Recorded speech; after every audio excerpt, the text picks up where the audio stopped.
Shao Kahn was dead. The god of war had prevailed. The spell that had summoned him began to reverse itself.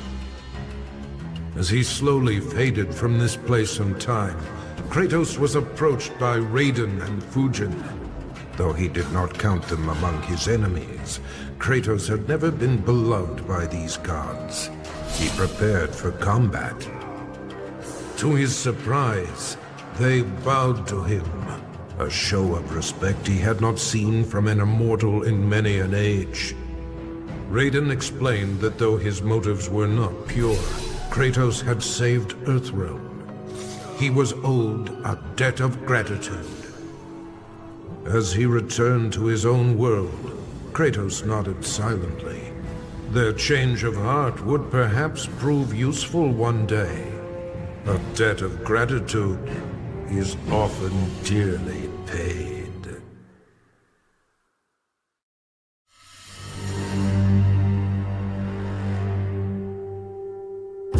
Freddy Krueger's bladed hands tore through Shao Kahn. The demonically enhanced weapons had been more than a match for the Emperor's dark magic. Though Freddy had saved Earthrealm, Nightwolf recognized him as an evil spirit, and in a shamanistic ritual, sent him back to the Dream Realm. But that decision proved ruinous. Freddy did not resist. He welcomed a return to immortality. From the Dream Realm, he will again create a nightmare in Earthrealm.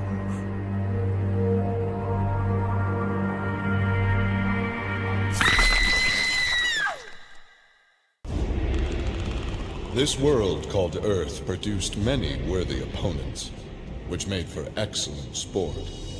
Some possessed a power previously unknown to the Predator's race, sorcery.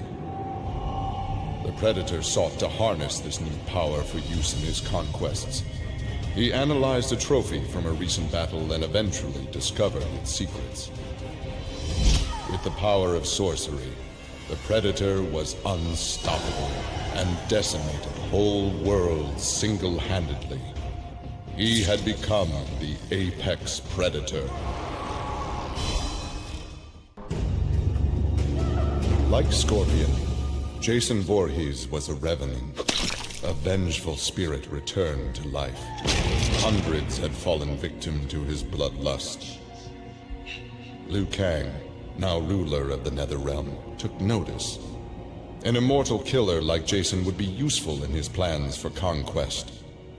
He drew Jason into the Netherrealm and offered him an endless bounty of slaughter, in return for his allegiance. Jason's simple reply was to destroy Liu Kang.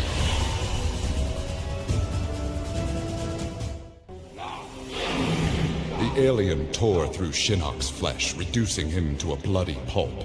The creature then returned to its nest in Outworld. It continued to venture forth looking for suitable hosts for use in establishing a new hive. The alien found more than a few intriguing species and dragged them back to its lair. Once a queen had been spawned, the alien's new hive multiplied quickly and spread unchecked throughout the realm. Emperor Kublai Khan attempted to save Outworld in a desperate final attack on the alien's main nesting ground. The attack failed. Outworld belonged to the aliens. Leatherface had cut down the old man in the strange outfit. Maybe now that he was dead, the pretty yellow-haired gum-chewing girl would notice Leatherface. Putting on his fanciest mask, Leatherface found the army camp where the pretty girl could be found most days. He had to cut through a few guards and more than a few of her friends to get to her, but it was worth it. He pulled out the old man's face, which he'd saved for the girl as a present. The girl didn't want the present, and she wasn't being nice. So Leatherface chopped her into tiny pieces for Drayton to use in his chili. He then took off his mask and set to work on the girl's face. If she wasn't going to be his girlfriend, she could be his in other ways.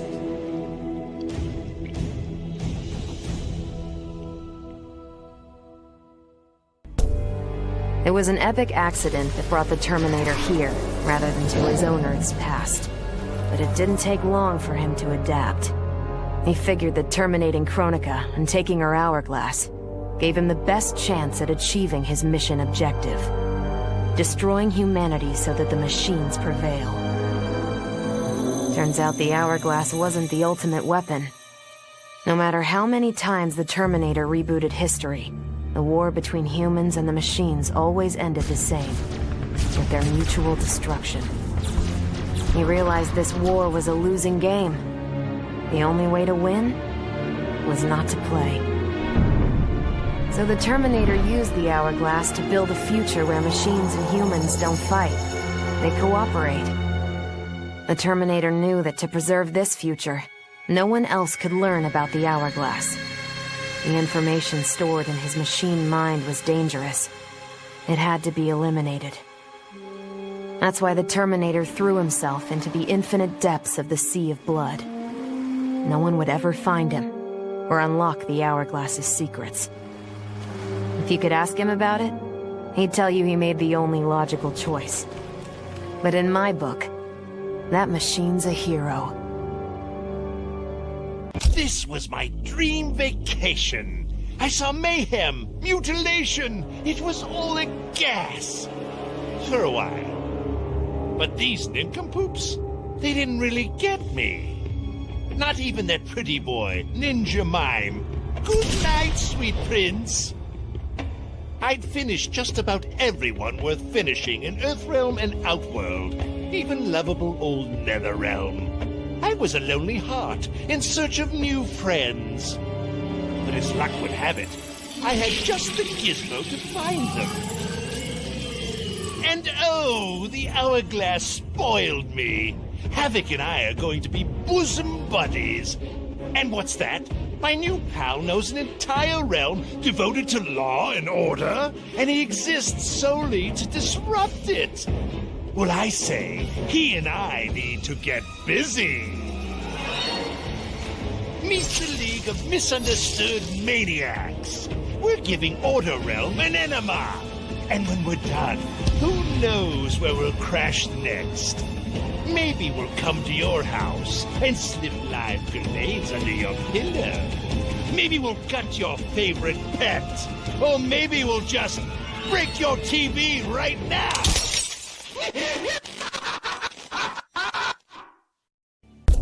I'd snuffed out every devil in hell until Netherrealm invaders showed up to piss me off. It would have cost a lot of power fighting them alone. But they were being hunted by my new friends. Call them Fire and Ice. They argue constantly, which is why I usually like to roll solo.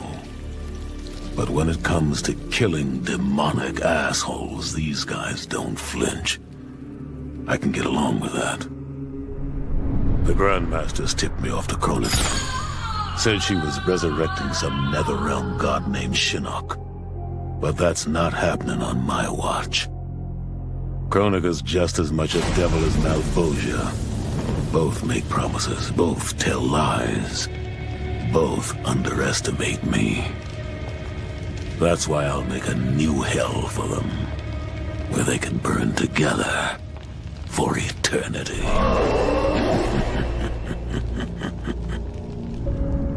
The Netherrealm's locked down, but there's still 8 hells left to purge. It's time to bring up the reserves. I made choices in my life that sealed my fate. I'm beyond redemption. But even the damned are capable of doing some good. So all you devils out there, making false promises and spewing lies, we're coming. And you don't have a chance in hell. OCP built me to serve the public trust, protect the innocent, and uphold the law. So when I found Kano dealing arms to old Detroit's gangs, I had one duty: apprehend him.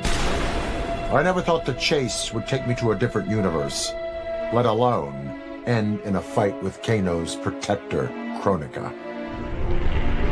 And when Kronika went down, something unexpected happened. Her power washed over me, sweeping away the limits my designers had put on my programming. For the first time, I saw the depth of OCP's corruption. It wasn't just a couple of greedy executives. It was the whole damned company. OCP is making a killing playing both sides, selling to cops and criminals. When I get home, I am bringing them to justice. It will not be fast or easy. OCP has too much cash and too much firepower for me to clean things up alone. It is a good thing this will be an interagency effort. Welcome to the future of law enforcement. I didn't ask for this war, but once it started, I had to finish it. Hands down, Kronika was the toughest enemy I ever faced. All my tactics, my training meant nothing against a god like her. In the end, it was a battle of wills. It never occurred to me that for winning, I'd get her hourglass. At first, I hoped to right every wrong in history. But then I figured out doing it meant I'd have to decide the fates of billions. Picking who lives and who dies for eternity? It was going to kill my soul. I'd end up no better than those old men who sent us off to war, not giving a shit about what would happen. And that's not the man I want to be. It's time to walk away, for good this time, leaving the pain and the ugliness behind. After all I've been through, I've earned a little peace. Desperate to avoid defeat, Titan Shang Tsung had stolen me from my timeline to set me against Liu Kang. He assumed a Viltrumite would shift combat in his favor. Shang Tsung was right, of course, but he was blinded by ambition and failed to consider that my only true loyalty is to the Viltrum Empire. In my home timeline, my mission to pacify Earth for Viltrum had been left incomplete. I thought I could redeem myself by delivering this new timeline. New realms, new species, all ours for the taking. For a few years, annexing realms satisfied the Empire's hunger for conquest. But my people have excellent memory. I knew sooner or later we would return to our own timeline, to Earth, to finish my original mission. I only hope my son has had time enough to prepare. Project Starfish? Project Butterfly? Crazy Town. Both of them. But neither was as fucked up as Project Magician. I was way over my head with Eclipse. I mean, the dude's a goddamn god. Somehow, though, I got his back to the wall. Freaked him out so bad, he cast a spell that sent me here. I guess he thought sending me here would finish me? But I tell you, I feel like I've come home. This place needs peace. Bad. And like me, folks here will do whatever it takes to get it. So bring on Shao, Reiko, and those dickhead sorcerers. I'll drop them all first chance I get.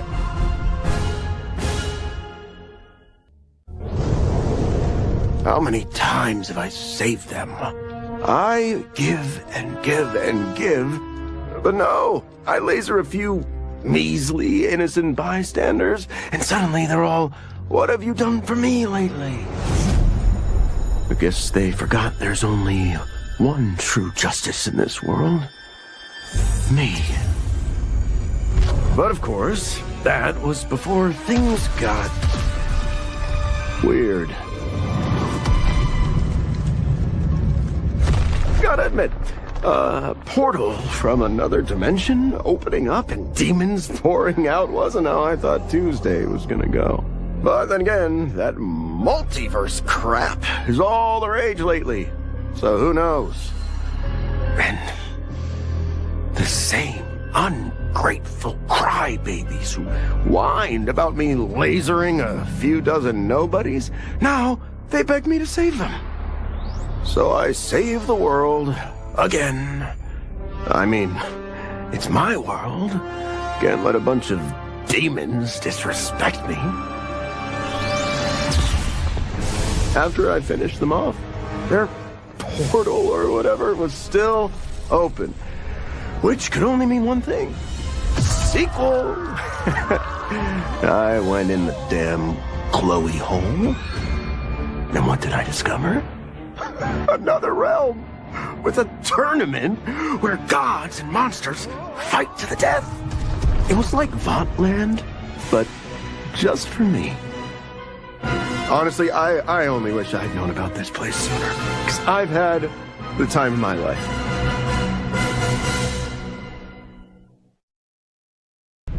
One minute, I'm in Woodsboro, closing in for the kill.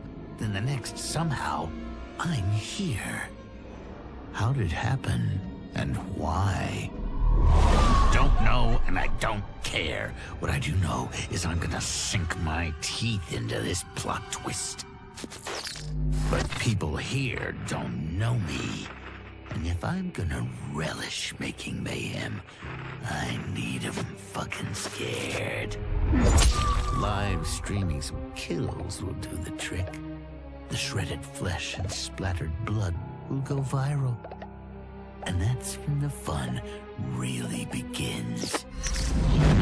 I can't wait to start stacking bodies, to see the eyes go dark as they die. I do this right, someone will want to turn it into a video game. And they say I'm a psycho.